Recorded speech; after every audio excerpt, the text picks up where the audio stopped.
Habits Mindset Hunter. Chasseur d'habitudes et d'état d'esprit.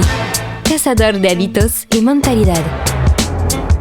Un état d'esprit innovant pour une vie épanouie.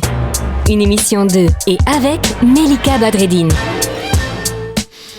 Hello les amis, comment ça va aujourd'hui? On va parler de croyances à travers la visite de Béatrice.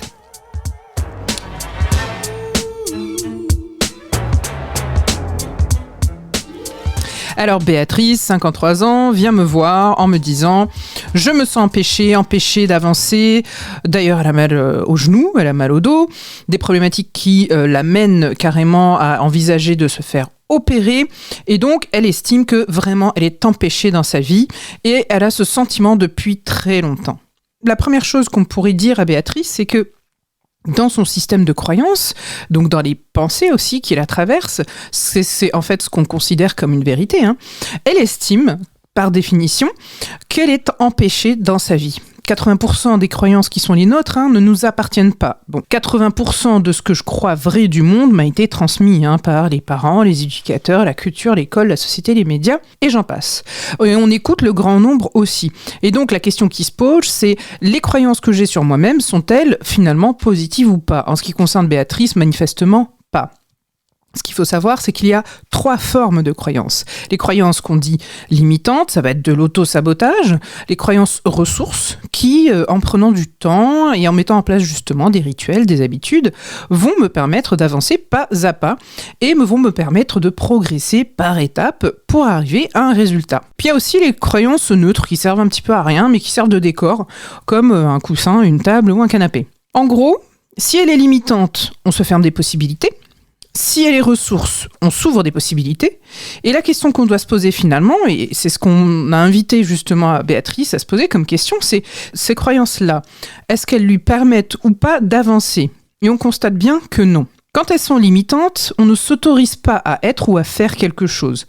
Quand les croyances sont ressources, on va s'autoriser, donc je me fais confiance, je suis capable de, ce qui n'est pas le cas de Béatrice. Et quand elles sont neutres, donc elles n'induisent pas d'émotions outre mesure et elles peuvent parfois correspondre tout simplement à des opinions, des représentations, et finalement avec une logique qui peut avoir un effet qui n'est pas forcément ni positif ni négatif.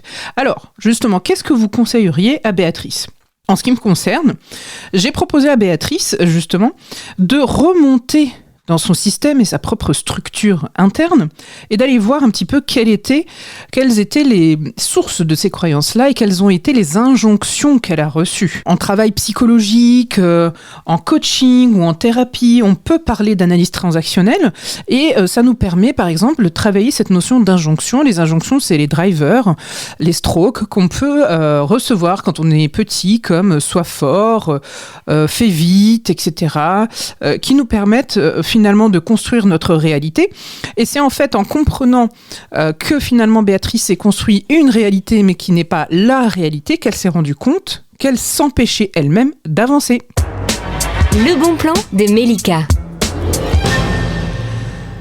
Alors, concernant Béatrice, donc ce que je lui ai proposé, c'est de remonter à la source de tout ça. Elle a fini par prendre conscience qu'effectivement, petite, on lui demandait beaucoup d'être parfaite et de faire vite.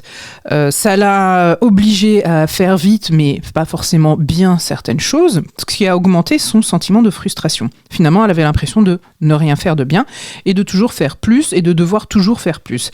Et en fin de compte, elle se retrouvait aussi, dans le cadre de son métier, à faire des choses, plus ou moins bien, mais plus mal que bien. Et ça lui a permis vraiment de créer sa réalité à elle, une réalité dans laquelle elle n'avance pas. Donc les amis, gardons à l'esprit que la réalité, c'est bien celle qu'on construit, et la source, c'est le système de croyances. Cette émission est maintenant terminée, et comme dit Melika, fuck bullshit, love.